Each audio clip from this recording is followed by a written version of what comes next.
Triple header. Gordon was resting in a siding. It was a hot day and the express had been heavy.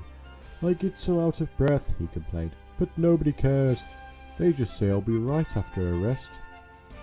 "Get the Fat Controller to give you a tanks and a bunker," suggested Thomas cheekily. "You'll feel like a new engine. We tank engines never get out of breath, you know." Perhaps it was lucky for Thomas that poor Gordon hadn't the energy to make any reply.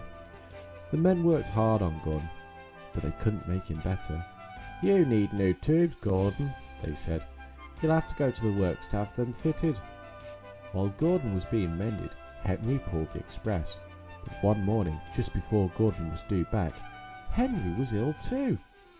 "We have no spare engines except Thomas," the inspector told the Fat Controller, "but he can't pull the train on his own." "Could Percy help?"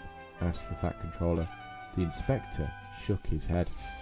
"The two of them with Duck might manage," he suggested. "It's only as far as the works. They're sure to have a spare engine there."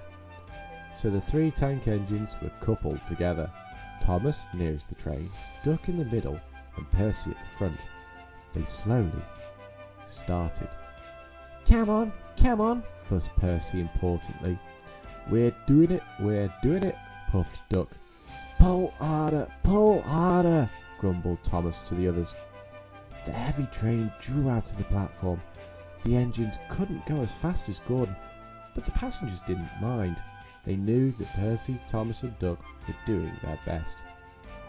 Expresses are not like branched line trains.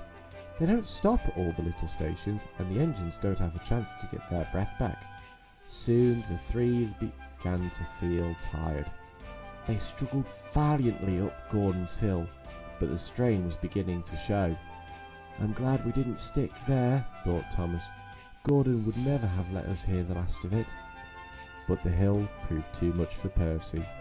His driver blew his whistle and stopped the train. "We can't take you off, Percy," said Thomas's driver. "Do the best you can to keep your brakes off. It's not far." This made things harder for the other two, but they struggled on gamely, twin columns of steam shooting high into the air.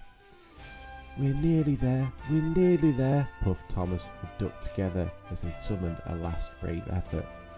Poor Percy had no steam left to say anything. They were just passing the works when Duck found he could go no further. Thomas could not pull the heavy train on his own, and the cavalcade came to a standstill, a few yards short of the station platform. And there, watching from the works siding, stood Gordon. The Fat Controller, who had been on the train, told the three engines he was proud of them. "You did very well to get so far," he said, "and now you deserve a rest." Duck, Percy and Thomas were uncoupled, and a new engine took their place. As the tank engines moved wearily away, Gordon looked at Thomas and smiled. Then he took 3 deep breaths and winked. He didn't need to say anything. Thomas knew exactly what he meant.